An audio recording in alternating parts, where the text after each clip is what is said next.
Alors, vous êtes prêts pour parler de chocolat?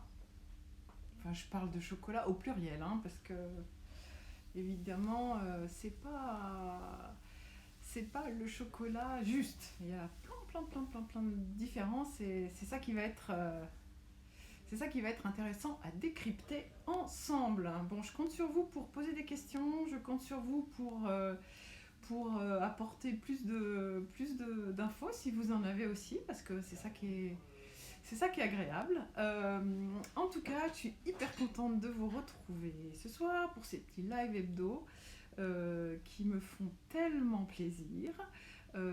Comme ceux qui me connaissent bien savent que j'adore raconter les histoires du vin, que j'adore partager ce que je connais sur le vin et je suis hyper contente d'être là. Et cette fois, on va parler de chocolat. Alors pourquoi de chocolat en ce moment? Ça, c'est un peu la question des calendriers, parce que c'est bientôt la Saint-Valentin, et parce que souvent, à la Saint-Valentin, on offre du chocolat à son amoureux ou à son amoureuse. Bon, c'est une bonne excuse finalement pour parler du chocolat qui est vraiment quelque chose de... Alors, je suis pas aussi experte en chocolat qu'experte en vin, évidemment, mais c'est un sujet qui m'intéresse beaucoup, un peu comme le thé finalement, où on trouve des similarités. Et c'est hyper intéressant de se rendre compte que finalement, les mots qu'on utilise pour le vin, finalement, on les retrouve aussi un peu dans le chocolat. Quand on entend parler de puissance, de gamme aromatique, finalement, c'est des choses qu'on entend dans le vin aussi. Donc,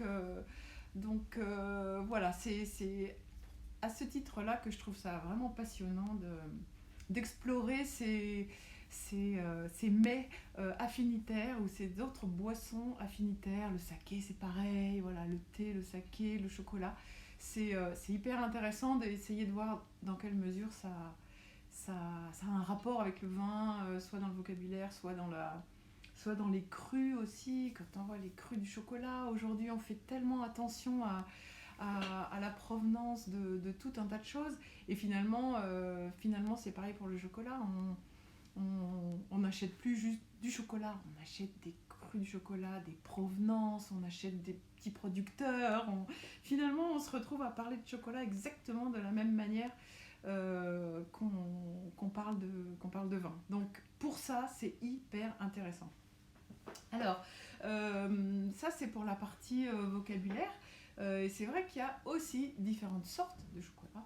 On parle de chocolat noir, on parle de chocolat blanc, on parle de chocolat au lait, on parle de chocolat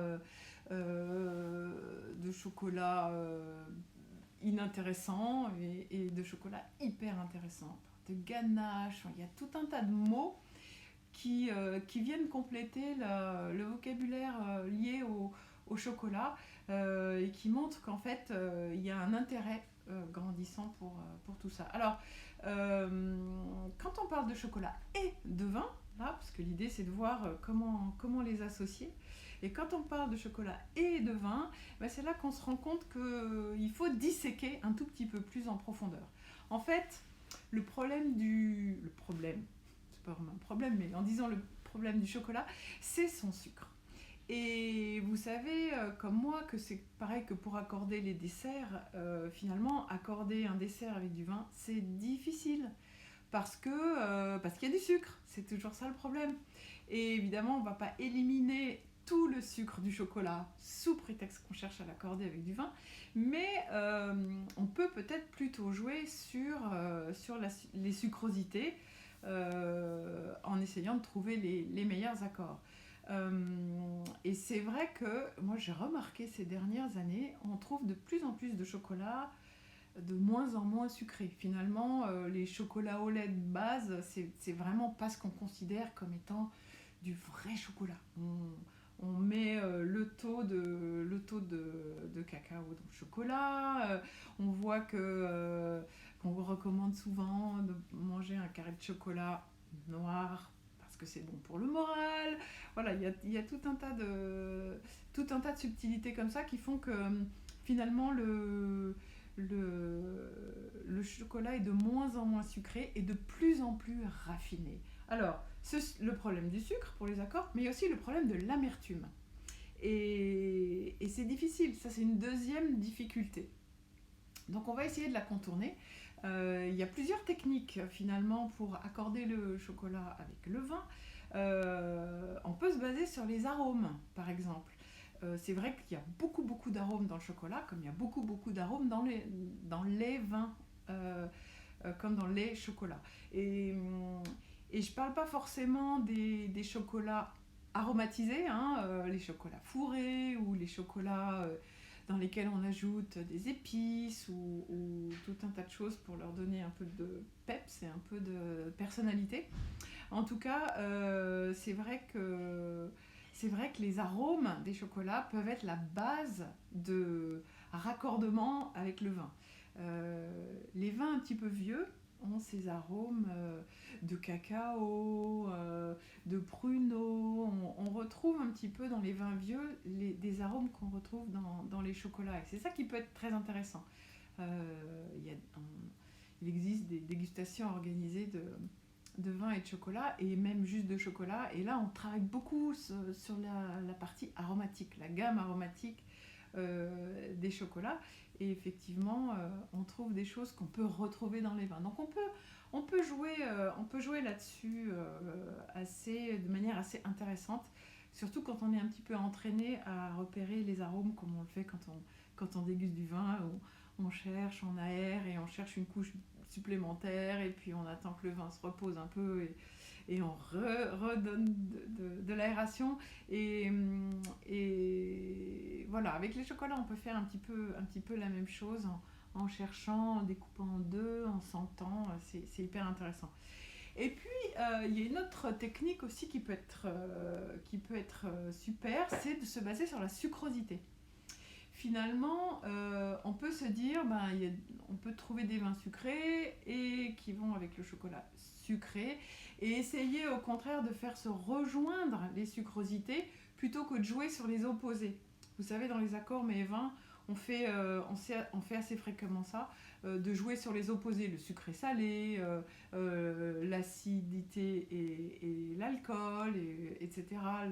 Et effectivement, là, quand il s'agit de chocolat, comme il y a du sucre et que ça va pas très bien avec les vins secs, évidemment, c'est un peu le danger, on essaye de trouver des rapprochements de sucrosité, finalement, pour que les deux s'accordent dans la même famille de sucre, plutôt que d'essayer de s'opposer. Et finalement, ça fonctionne assez bien. Donc voilà, on évite les combats et on essaye plutôt de trouver des terrains d'entente, on va dire, dans la sucrosité. Il y a aussi, avant de passer aux différents vins qu'on pourrait utiliser, il y a aussi le chocolat qu'on utilise en cuisine. Je pense notamment au mole qu'on utilise dans la cuisine mexicaine. Et là, par contre, comme c'est juste la partie cacao, ou que c'est très noir, on va dire plutôt, ça permet qu'il n'y ait pas cette impression de sucrosité. Là, ça permet, peut-être un peu l'exception, de travailler sur des vins secs, rouges, probablement un petit peu riches, peut-être un petit peu épicés avec les cépages qu'on trouve au Mexique, hein, comme la petite Syrah par exemple, qui est très intéressante là-bas. Voilà, ça peut être une option. Mais voilà, en général, quand on parle de chocolat, on parle de sucre. Ça, c'était juste l'exception. Donc, je vous propose peut-être de passer en revue les quelques accords qui fonctionnent bien.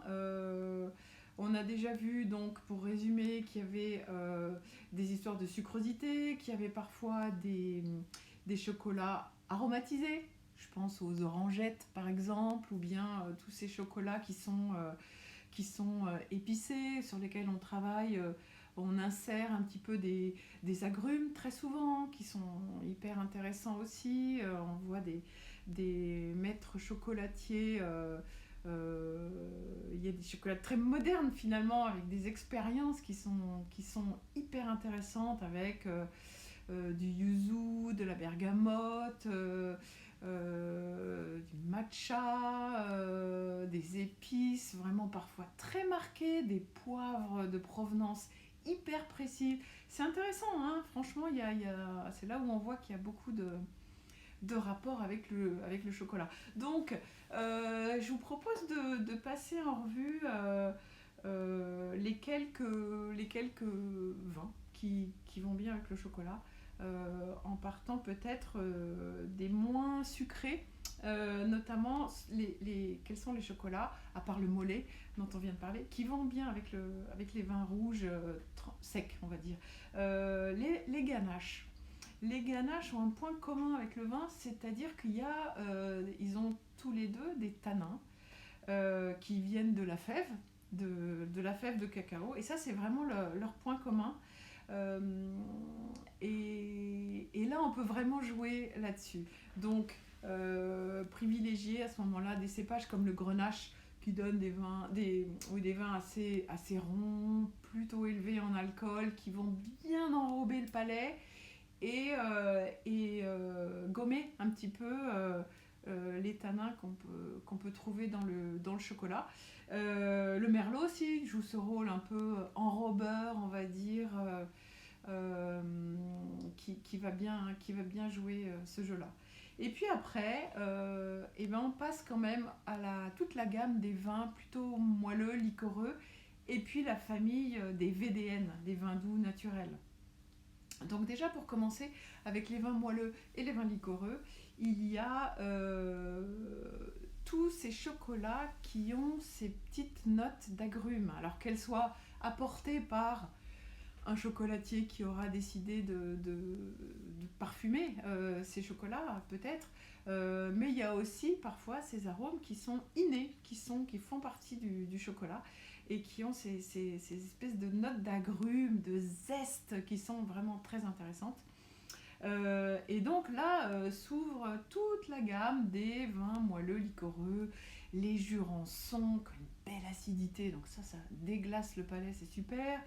Les sauternes et Montbazillac bien sûr, les Vouvray moelleux, les Montlouis, voilà, toute cette gamme un petit peu moelleuse ou liquoreuse, qui peut bien concorder à condition d'être bien choisie.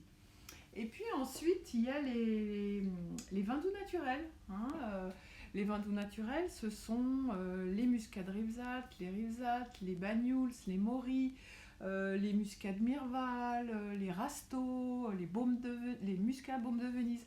Tout ça, ce sont des vins qui ont été faits soit à base de muscat, soit à base de la famille des grenaches. Hein, il peut y avoir le grenache noir, bien sûr, principalement, mais aussi le grenache gris, le grenache rose, le grenache blanc. Tout ça, c'est autorisé dans les VDN. Ce sont des vins qui sont assez élevés en alcool, 16 degrés à peu près, parce qu'on arrête la fermentation en ajoutant de l'alcool vinique neutre, qui permet d'arrêter la fermentation, donc de conserver une partie du sucre résiduel qui n'est pas fermenté, et d'apporter une certaine rondeur, une certaine douceur liée à l'alcool qui gomme, qui enrobe, et puis cette sucrosité résiduelle. Donc voilà, tous ces vins, ce sont des vins qui ont une gamme aromatique immense. Selon qu'il s'agit des vins à base de muscat ou des vins à base de grenache, les muscats c'est plutôt les blancs qui ont souvent des couleurs très dorées, vraiment chaleureuses et magnifiques. Et là on a une gamme aromatique qu'on peut retrouver dans les chocolats, les fruits exotiques, des arômes très floraux, et ça c'est des petites subtilités qu'on retrouve dans le chocolat et qu'on peut retrouver aussi dans le vin. Ça fait partie de ces accords à la fois de texture et d'arôme dont je vous parlais tout à l'heure. Donc ça, c'est pour les vins doux naturels. Ils sont un peu passés de mode, c'est vrai. On en voit quand même de moins en moins parce que je crois que les gens n'ont pas très envie de manger ou de boire du sucre, tout simplement. Mais voilà, de temps en temps, il faut essayer d'aller explorer des choses qu'on ne connaît pas, sortir un peu de sa zone de confort et regarder du côté de ces vins doux naturels qui sont assez magiques et qui vieillissent hyper bien. Je vois par exemple à la cave chez 3x20, on a un Rivesaltes 1970, on a fini le stock qu'on avait de 1945. Et donc ce sont des vins qui sont quasiment increvables, invincibles, indestructibles, parce qu'ils ont été conservés longtemps dans des grands volumes, qu'ils ont été déjà soumis en extérieur, au vent, à la pluie, au froid, au chaud. Voilà. Du coup, ils sont un peu aguerris et ils ont tout vécu et il n'y a plus qu'à les déguster. Et ça, c'est vraiment assez magique. Et puis, il y a une autre catégorie qui est assez magique aussi, qui sont la gamme des Portos. Les Portos, c'est vrai qu'en France, on a vraiment l'habitude de trouver des Portos de cuisine ou des Portos de fond de placard qu'on retrouve et qu'on garde au chaud pendant des années quand quelqu'un veut bien passer par là pour venir prendre un petit apéritif de vieille dame, j'appelle ça. Bon, c'est pas très gentil, mais en tout cas, ça, c'est les Portos qui sont pas intéressants. Après, il y a une immense majorité de grands Portos, ceux qu'on voit pas beaucoup en France, mais qui sont absolument magiques. Et quand on commence à mettre le pied dans les Portos, on se rend compte qu'il y a des choses hyper intéressantes. Déjà, sur la gamme, et c'est là où on va retrouver des liens avec le chocolat, parce qu'il y a dans les Portos une gamme aromatique très complète, parce qu'il y a plusieurs sortes. Il y a les Portos jeunes, il y a les Portos qui ont vieilli très longtemps, et les Portos vintage peut-être un peu moins avec le chocolat, c'est pas avec ça qu'on va les servir en priorité, mais en tout cas, entre les Portos plutôt jeunes, qu'on appelle LBV, Late Bottled Vintage, ça veut dire ça fait partie des Portos qui sont vraiment, on va dire, sur le fruit, dans la gamme des rubis. Et les rubis, ce sont ces Portos qui ont vraiment des arômes de vin, mais de vin avec du fruit bien sucré. Et ça, c'est hyper intéressant. Et puis ensuite, il y a, et je trouve que c'est ceux-là qui vont le mieux avec les chocolats, c'est la gamme des Tony. Les Tony, ce sont ces Portos qui sont vieillis plusieurs années ensemble, finalement, 10 ans, 30 ans, 40 ans, on voit écrit ça sur les bouteilles, Tony Port, avec l'âge de vieillissement. Et en fait, l'âge, c'est celui des vins les plus jeunes dedans. Et ça, ce sont des Portos qui ont une gamme aromatique absolument incroyable. Ça peut sentir des confitures de fruits écrasés, par exemple. Et ça, c'est des arômes qu'on trouve dans le chocolat. Du cacao, du pruneau, des petites notes épicées assez fréquemment. Et ça, c'est vraiment, à la fois, il y a le côté enrobant, parce que le Porto, ça fait 20 degrés d'alcool, donc on est passé des VDN à 16 à 20 degrés d'alcool dans les Portos, mais en les servant pas trop chaud, finalement, on arrive à trouver des ressemblances, des points communs qui sont hyper intéressants. Donc je vous recommande de vous intéresser au Porto. Les équivalents en France, ce seront les vins doux naturels, hein, c'est à peu près la même technique finalement, à peu près, hein, mais en tout cas c'est une histoire de arrêter la fermentation pour garder une partie du sucre résiduel et avoir à la fois de l'alcool et à la fois du sucre mélangé avec la typicité des vieillissements, etc. Donc oui, Porto, intéressant, à la fois comme vin et comme accord avec le chocolat. Voilà. Écoutez, je crois que c'est grosso modo à peu près tout. Est-ce que vous avez des petites questions? J'essaye de regarder. Alors pendant que je vous parle, je regarde pas trop ce que vous me racontez. Je suis hyper contente que tous ces gens-là me fassent le plaisir d'être là. Chez 3x20, on est quand même plutôt spécialiste du vin par abonnement mensuel. C'est vraiment notre cœur de métier. Mais on ne peut pas s'intéresser au vin sans s'intéresser à ce qu'on mange aussi. Donc c'est des liens et moi ça me passionne, je trouve ça hyper intéressant, les accords mets et vins. J'en parle beaucoup dans mon livre, mon cours d'œnologie, hein, en 12 12 semaines chrono, édité chez Duno, qui vient de sortir une réédition. Et il y a un grand chapitre sur les accords mets et vins. C'est hyper intéressant. Je vous recommande vraiment de vous intéresser au sujet, même si après, voilà, faut pas non plus être trop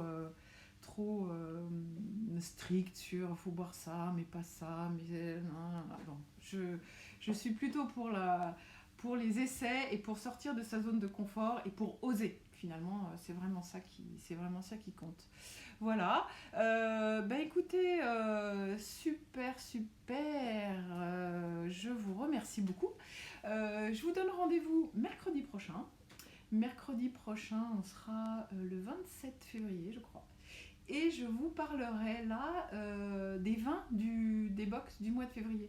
C'est un peu la dégustation du mois qui n'est pas réservée qu'aux abonnés parce que c'est quand même toujours intéressant en tout cas pour moi, de vous raconter les histoires, pourquoi j'ai choisi ces vins, pourquoi nos abonnés les ont reçus, qu'est-ce qu'ils vont trouver chez eux et avec un peu tout le storytelling qui va autour des belles histoires à raconter de tous ces producteurs qui font des choses absolument merveilleuses que j'ai toujours plaisir à sélectionner pour vous.